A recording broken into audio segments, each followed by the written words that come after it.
Assalamualaikum warahmatullahi wabarakatuh. Oke teman-teman, kembali lagi di Didi Channel. Oke, seperti biasa untuk hari ini Didi akan memberikan informasi lagi nih teman. Kali ini Didi akan memberikan informasi seputar news sentimen Bitcoin ya, atau tepatnya sentimen cryptocurrency saat ini cuy.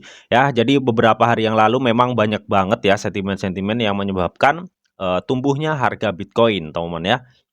Dan ada juga beberapa sentimen yang menyebabkan, BTC saat ini mengalami, kelongsoran lagi ya, koreksi sedikit gitu teman ya. Tapi, overall-nya teman ya, untuk BTC itu, rata-rata saat ini cenderung, satu ya, dia itu satu di area 30.500, 30.600 gitu teman. Nah, kira-kira ada sentimen apa aja ya mengenai, cryptocurrency khususnya Bitcoin saat ini? Nanti bakal diulas dan dibahas semua ya di video ini, jadi pastikan kalian tonton sampai habis. Oke. Namun seperti biasa sebelum melanjutkan video ini jangan lupa kalian tekan tombol subscribe dulu ya teman-teman, karena sekali subscribe itu gratis dan tentunya kalian akan mendapatkan update-update video terbaru dan info-info terbaru dari Didi Channel. So nggak usah kelamaan, langsung kita kepoin. Jadi so. Nah, oke teman, di sini Didi sudah masuk di CMC atau Icon Market Cap teman-teman ya. Jadi kalau kita lihat ya di sini memang untuk indeks ketakutan ya atau keserakahan ya. Nah, ini kemarin tuh, sudah berada di 66 ya, teman-teman ya, dan saat ini, rate-nya menurun di 63, teman-teman, yang artinya, ketakutan, kebanyakan investor tuh saat ini mulai naik gitu, teman-teman ya. Oke. Dan kalau kita lihat ya, untuk market BTC saat ini tuh berada di level 30.000 ya, 30.800 lah, teman-teman ya, US dollar, ya. Untuk rata-ratanya, untuk, market altcoin-nya ya, ini rata-ratanya masih merah merona, teman ya. Jadi hanya beberapa yang mengalami peningkatan, teman ya. Tapi kalau kita lihat untuk, market ya, kurun waktu 7 hari gitu, teman ya. Ini, malah cenderungan altcoin ya yang mengalami naik yang cukup lumayan, teman ya. Seperti, salah satunya, apa namanya, BCH, XEC gitu, teman ya. Dan, Litecoin ya, teman ya. Jadi beberapa disebutkan tadi memang memiliki sentimen yang cukup good ya, seperti Litecoin yang akan, melakukan halving gitu, teman. Dan kemarin BCH juga mengalami kenaikan yang cukup signifikan ya, hingga 50% ya, di minggu-minggu kemarin ya. Karena memang, dia itu, dimasukkan di bursa EDX ya, yang disupport beberapa, perusahaan-perusahaan besar gitu teman ya, seperti Fidelity teman ya, dan lain-lain ya, dan teman-temannya itu. Ya makanya, BCH kemarin mengalami kenaikan gitu ya teman. Dan beberapa lainnya teman ya, untuk altcoin, terlihat masih merah merona gitu teman ya. Nah, kira-kira ada sentimen dan news apa mengenai si Bitcoin ya, atau cryptocurrency? Langsung kita kepoin aja teman, jadi so. Nah, oke teman ya, di sini Didi sudah masuk, di Twitter teman ya, oke. Jadi kita scroll-scroll ke bawah teman ya, jadi banyak banget kemarin, Didi tweet ya, mengenai, sentimen-sentimen ya cryptocurrency. Untuk mengenai sentimen BlackRock ya yang mengakumulasi kepemilikan Bitcoin-nya sudah pernah Didi bahas teman ya, itu kalau nggak salah di Get Left Get IO, kalau nggak di YouTube Didi teman-teman ya. Tapi kalau Didi rasa sih di Get Left ya, udah Didi bahas ya mengenai itu. Nah, sempat kemarin itu teman ya, ini ada ungkapan dari Vitalik Buterin ya teman ya, atau pendiri dari Ethereum ya, atau CEO founder-nya Ethereum. Katanya Vitalik Buterin tentang tindakan penegakan kripto SEC ya, persaingan nyata adalah dunia terpusat. Oke. Jadi memang kita ketahui teman ya, akhir-akhir ini memang SEC itu menggempur teman ya, atau memerangi, beberapa pertukaran besar ya, seperti Coinbase dan Binance gitu teman ya. Namun hal itu tuh terjadi pro kontra teman ya. Pro kontranya kenapa Bang ya? Ya karena pihak SEC teman ya, menuduh ini itu terhadap kedua market tersebut, tapi si SEC nggak bisa membuktikan buktinya gitu loh teman ya. Dan, beberapa, mengenai pemain kripto ya, atau analis kripto dan bahkan lain-lain ya, salah satunya Vitalik Buterin ini kurang setuju lah teman dengan tindakan SEC ya, memerangi, cryptocurrency apalagi langsung mengarah ke yang besar gitu teman ya, seperti Binance dan Coinbase gitu teman ya. Apalagi Coinbase gitu ya, yang dikenal, sebagai salah satu pertukaran yang cukup nurut lah teman ya, terhadap regulasi di AS gitu teman. Itu aja masih kena getahnya gitu teman. Nah, baru-baru ini Vitalik, Buterin tuh telah mengambil sikap teman-teman ya, atas tindakan SEC teman ya, yang sudah dikatakan tadi teman, dengan alih-alih untuk, penegakan hukum terhadap cryptocurrency gitu teman ya. Baru-baru ini ya Vitalik Buterin itu ditanya nih oleh Matt Huang nih teman ya. di mana Matt Huang ini adalah salah satu pendiri perusahaan investasi kripto yang berbasis di California ya. Buterin itu ditanya mengenai, tindakan SEC ini ya terhadap, 2 pertukaran tersebut dan beberapa, market kripto yang terdampak seperti Solana, teman ya, Matic, Cardano gitu, teman ya. Apa respon Buterin ya? Jadi responnya begini nih, "Saya merasa tidak enak karena Solana dan proyek lainnya terpukul dengan cara ini. Mereka tidak pantas mendapatkannya dan jika Ethereum akhirnya menang melalui semua blockchain lain yang mulai pertukaran, itu bukan cara yang terhormat untuk menang dan dalam jangka panjang mungkin bahkan bukan kemenangan ya."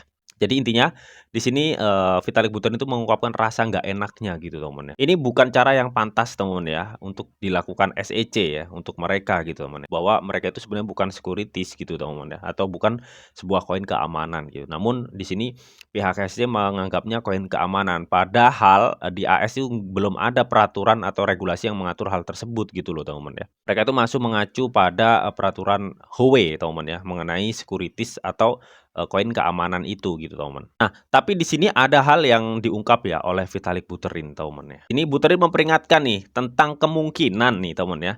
Katanya di balik tindakan SEC yang brutal ini gitu teman ya, yang benar-benar memerangi cryptocurrency. Nah, di sini Buterin itu menyatakan bahwa persaingan sebenarnya itu bukanlah rantai lain. Ini adalah dunia terpusat yang berkembang pesat yang memaksakan dirinya pada kita saat kita berbicara. Artinya, yang dimaksud, Vitalik Buterin di sini teman ya, ini tuh sebenarnya fokusnya bukan karena tindakan SEC terhadap, koin-koin tertentu yang dianggap sekuritas atau, SEC memerangi Coinbase atau Binance gitu teman ya. Kata Vitalik Buterin ini tuh lebih mereka itu nggak mau sistem terdesentralisasi gitu teman ya. Mereka lebih suka sistem terpusat gitu teman. Intinya yang diperangi oleh SEC saat ini tuh sistem terdesentralisasi ini gitu teman. Dan kata Vitalik Buterin, ini adalah dunia terpusat ya, yang berkembang pesat, yang memaksakan dirinya pada kita saat kita berbicara. Berharap proyek kripto lain mendapatkan hasil yang adil di situasi ini gitu teman. Jadi itulah menurut Vitalik Buterin teman ya, bahwa ini bukan bicara mengenai siapa yang digempur atau koin sekuritas atau tidak. Jadi ini malah menurut Vitalik Buterin ini mengacu pada peperangan antara desentral dan sentralis itu sendiri gitu teman ya. Oke. Oke, jadi di sini teman ya dikutip dari, thecryptoalarm.com teman ya. Katanya sumber SEC konfirmasi pengunduran diri Gary Gensler teman. Oke, jadi beberapa hari yang lalu memang, tersirat kabar ya bahwa Gary Gensler itu mengundurkan diri cuy dari, posisinya di ketua SEC. Nah, sontak hal ini tuh menjadi pembicaraan ya teman ya di kalangan, dunia cryptocurrency. Karena kita ketahui Gary Gensler ini adalah salah satu ketua SEC yang cukup keras ya di dunia cryptocurrency. Padahal background-nya dia itu cryptocurrency gitu loh teman ya. Tapi dia setelah jadi ketua SEC itu cukup keras. Nah, kepemimpinannya di SEC ini teman ya, banyak menuai kontra ya teman ya. Karena apa? Seperti yang sudah diinfokan beberapa beberapa kali ya di video di sebelumnya bahwa si SEC ini teman ya, bisa dibilang itu serakah dalam kekuasaan. Bahkan yang area bukan yurisdiksi atau kewenangannya ya dia sikat habis lah teman. Ya jadi intinya seperti itu ya. Makanya banyak senator-senator AS teman ya yang tidak setuju dengan adanya Gary Gensler menjadi ketua SEC. Nah, baru-baru ini kan ada info pengunduran diri Gary Gensler teman ya. Dan sumbernya ini masih anonim gitu teman ya. Jadi sumbernya ini katanya orang dalam di SEC ya, tapi masih anonim statusnya, teman. Katanya, Gary Gensler itu mengundurkan diri. Sontak kan ini menjadi kaget gitu teman. Lah kenapa ya setelah memerangi Binance, Coinbase kok malah mengundurkan diri gitu loh. Ada apa gitu teman. Di sini disebutkan nih katanya pejabat SEC anonim yang berbicara tentang kondisi anonimitas karena sifat sensitif dari masalah tersebut menyatakan Gary Gensler telah mengundurkan diri dari posisinya sebagai ketua SEC setelah penyelidikan internal atas dugaan pelanggaran ya. Jadi menurut pejabat SEC ya yang bersifat anonim itu ya. Jadi menurutnya teman ya Gary Gensler itu mengundurkan diri karena semenjak adanya penyelidikan internal atas dugaan pelanggaran. Nah, di sini pelanggarannya apaan ya? Di sini untuk pelanggarannya masih dirahasiakan teman ya. Katanya rincian penyelidikan adalah rahasia ya. Ya intinya di sini Gary Gensler melakukan pelanggaran makanya Gary Gensler mengundurkan diri gitu teman ya. Jadi bisa dibilang teman ya, ini tuh kabar masih desas-desus gitu teman ya. Atau masih bocoran ya dari salah satu pejabat SEC yang sifatnya itu anonim ya teman untuk sumbernya. Jadi kita belum bisa memastikan kebenarannya ya mengenai news ini, teman ya. Sebelum memang benar-benar ada pengumuman resmi nih dari SCC bahwa Gary Glancer itu mengundurkan diri, teman. Jadi itulah, teman ya. Tapi misalkan ini beneran ya, misalkan Gary Glancer ini mengundurkan diri, teman ya. Otomatis kan AS, akan mencari ketua SEC kemudian ya. Mudah-mudahan ketua yang baru ini, teman ya, ramah kripto gitu, teman ya. Hal ini tentunya bisa menyokong harga gitu teman ya, terhadap kripto-kripto yang dahulunya itu kisruh ya dengan SEC ini gitu teman. Misalkan kasus SRP ya, dimenangkan oleh SRP, otomatis ini akan ada ledakan untuk SRP teman. Oke, ya mudah-mudahan sih misalkan ini beneran ya infonya, ketua yang baru itu ramah kripto, intinya begitulah teman. Jadi itu tadi teman ya, mengenai pemberitaan, ketua SEC yang dikonfirmasi mengundurkan diri katanya teman. Tapi ini masih statusnya, informasinya ya dari sumber anonim ya. Jadi belum jelas kepastiannya. Jadi kita tunggu aja ya, misalkan ini benar, otomatis dari pihak SEC akan mengumumkan pengunduran diri Gary Glancer ini, teman. Nah, berikutnya dikutip dari Coindex, teman ya. Di sini Robinhood tuh merasakan tekanan ya. Apakah katanya ya, apakah sudah waktunya revolusi regulasi fintech ya, teman ya.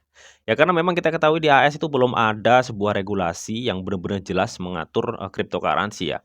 Jadi mereka itu masih beracuan pada peraturan Howey gitu, teman ya. Yang mengatur apakah koin itu sekuritas atau enggak ya. Jadi masih mengacu peraturan tersebut gitu, teman. Nah, kenapa Robinhood mempertanyakan hal tersebut? Karena semenjak gejolaknya ya teman ya, mengenai, ketua SEC Gary Glancer ya teman, dengan Coinbase dan, Binance ya teman ya. Benar-benar menyerang 2 pusat, market besar cryptocurrency tersebut teman ya. Dan ini masih menjadi perdebatan.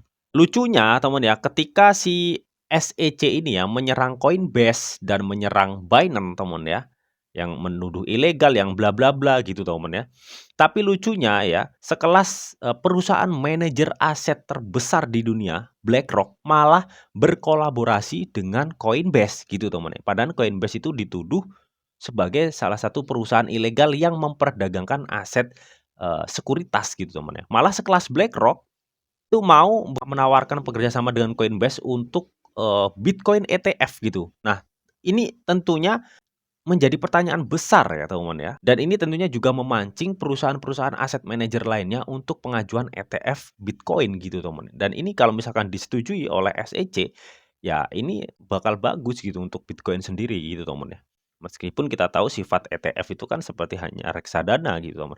Tapi untuk kedepannya ini cukup bagus gitu loh untuk cryptocurrency, misalkan memang SEC menyetujui ya. Memang di, grup Telegram ini sudah diinfokan ya bahwa meskipun kemarin SEC itu masih ini ya, katanya pengajuan BlackRock belum memadai, namun BlackRock itu sudah pengajuan ulang, intinya pengajuan ulang untuk Bitcoin ETF spotnya gitu teman. Oke ya. Karena kita ketahui SEC itu, lebih setuju, Bitcoin ETF berjangka ya daripada spot, karena kalau spot itu katanya banyak manipulasi gitu teman ya, yang bisa mengakibatkan kerugian, untuk pemainnya gitu teman. Oke. Nah ini yang sudah diinfokan barusan gitu teman ya, ini dikutip dari Bitcoin Archive teman. Katanya Bitcoin ETF, teman ya, BlackRock baru saja mengajukan ulang Bitcoin ETF-nya menambah Coinbase sebagai pertukarannya. Nah, ya kan? Jadi ini sinyal kuat katanya teman ya. Oke, yang jadi pertanyaan itu, eee, kenapa SEC memusuhi, bahkan menganggap bla bla bla ya terhadap, 2 pertukaran besar kripto seperti Binance dan Coinbase ya teman. Tapi malah perusahaan sebesar BlackRock ya, bisa dibilang itu pengendali ekonomi dunia gitu teman ya. Dia itu malah mengajukan kerjasama dengan, Coinbase. Nah, pertanyaannya kan di sini ada apa gitu loh, kenapa Coinbase malah dituduh sebagai, pertukaran yang ilegal ya, sedangkan kenapa pertukaran ilegal itu malah diajak kerjasama dengan perusahaan sebesar BlackRock gitu, teman. Nah, siapa yang salah di sini? Nah, ini jadi pertanyaan, teman ya. Ini manajer aset lainnya ya, senilai 646 miliar, teman ya. Katanya ini di sini persetujuan SEC untuk spot Bitcoin ETF kemungkinan, teman ya. Jadi masih kemungkinan ya. Jadi artinya BlackRock ini ada salah satu perusahaan manajer aset yang memicu pergerakan manajer-manajer aset lainnya itu ikut eh, di jalurnya gitu dengan pengajuan ETF Bitcoin spot, teman-teman. Yang selama ini kita tahu pengajuan ETF Bitcoin spotnya itu ditolak terus oleh SEC, teman. Oke, dan di sini yang terakhir teman ya, di sini dikutip dari John Deaton teman ya, di mana ini adalah salah satu hukum ya dari XRP kalau nggak salah teman. Nah, Dia itu men-tweet nih katanya SEC Gary Gensler pada dasarnya itu mengklaim Coinbase menjalankan bisnis ilegal. Ya, kita tahu itu.